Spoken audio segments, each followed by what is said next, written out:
Good morning, all of you. I'm your science teacher, and today I'm going to teach you science from the IIT Foundation. In last few videos, we discussed on our first chapter of science from the IIT syllabus. Our first chapter name is motion and measurement. In this chapter, we discuss about the different types of motion, different types of units, physical quantities.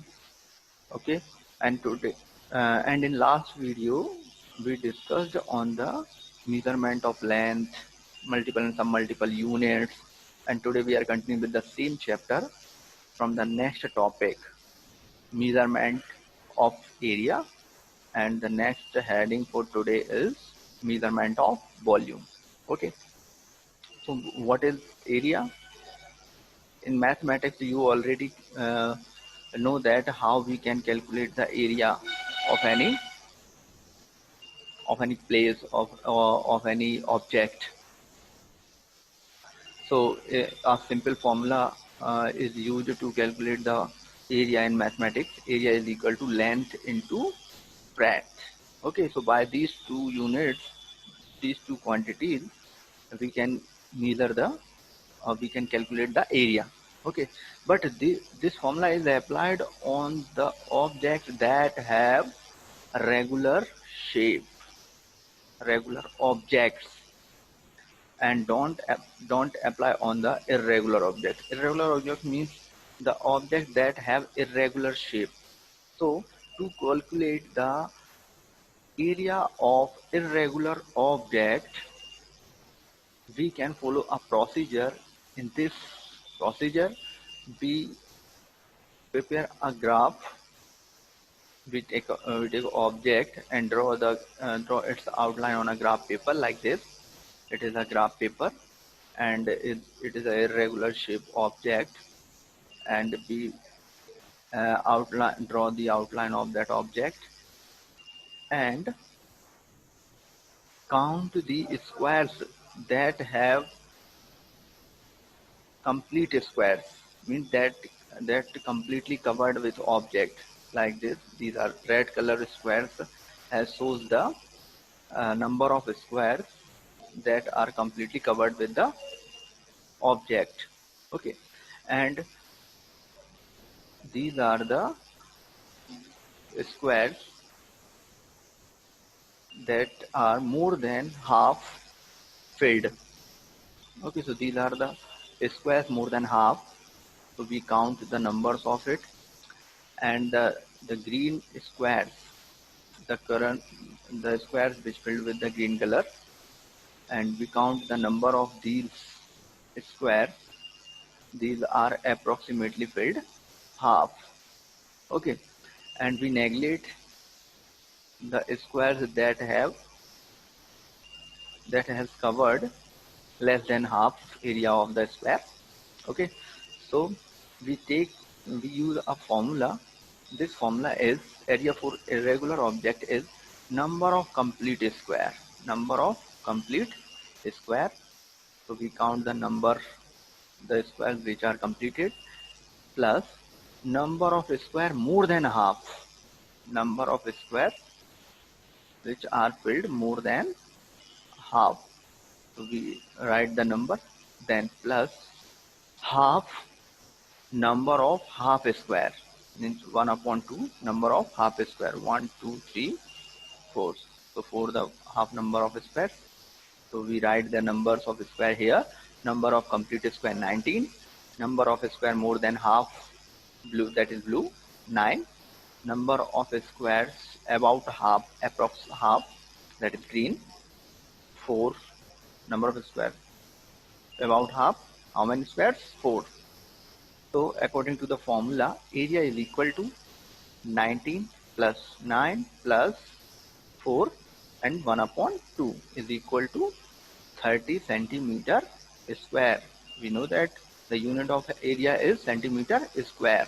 It is the derived quantity. So 19 plus 9 is equal to 28, plus 1 upon 2, half of 4 is 2. So 28 plus 2 is 30 centimeter square. Okay, so the 1 square is equal to the 1 centimeter square area. So by this formula we can calculate the uh, area of any irregular object. Okay, then come to the next point, measurement of volume. So in mathematics and in science you already studied that what is volume? Volume as the space occupied by an object. How we can define? Volume as the space occupied by an object. So that in the matter of volume, there are two types of objects are there. If the object have regular shape, if the object has regular shape, so can be determined by the measurement of measuring the length, breadth into height. So in mathematics, you already calculate many times the volume of any object by the multiplication of length into breadth into height. So it is depend on the different shape of objects. Okay, so on the on the regular solid shapes, there are different types of formula we use to calculate the volume. Like this cuboid, if the object has cuboid shape, so we apply this formula, length into breadth into height. So we can calculate the uh, volume of cuboid. And the volume of cube, how we can calculate? By the multiplication of their three sides, side to the power cube. Okay, so side of the cube. And when the object has cylindrical shape, then we applied a different formula, pi r square h. Here r is the radius of cylinder and h is the height of the cylinder. And sphere, if the object has sphere shape, then we apply the formula 4 upon 3 pi r cube. R is the radius of sphere. Okay, so to the volume of, if the to calculate the volume of irregular object, these are the regular shape of objects.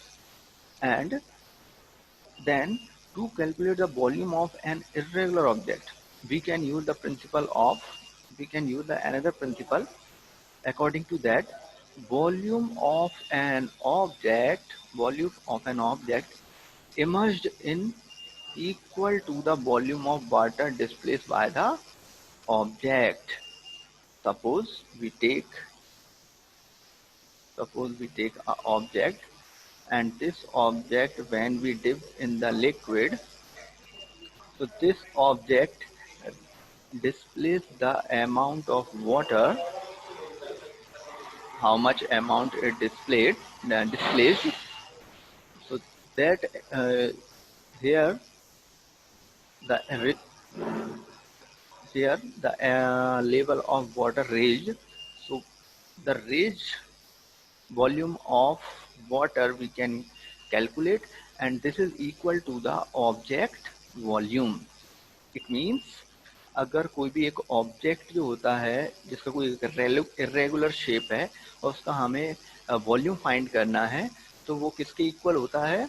उसको जब हम water में या किसी liquid में dip जब करते हैं, वाटर में जब उसको डिप करते हैं, तो वो वाटर जितने वाटर को डिस्प्लेस करेगा वहां से, अगर सपोज हम एक स्टोन को इसमें डाल रहे हैं, तो जब इसमें स्टोन नीचे जाएगा तो वो इतना स्टोन की साइज का वो वाटर क्या करेगा? डिस्प्लेस करेगा।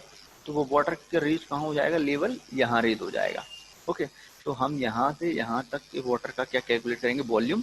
और वो वॉल्यूम किसके इक्वल होगा? उस इरेगुलर शेप के ऑब्जेक्ट के इक्वल होगा। It is the simple calculation. Okay, so this is used at many places when the object has irregular shape, and different types of cylinder we use to measure the volume of a liquid. Okay, so we can conclude the volume of different liquid using different measuring jars. So there are different types of jars we use to measure the volume of a liquid. Take a measuring container and pour liquid into the jar. The amount of liquid that can fill the container is called the volume of liquid, or the capacity of the container. Okay, I hope you understand. If you have any doubt, you can ask. Good luck.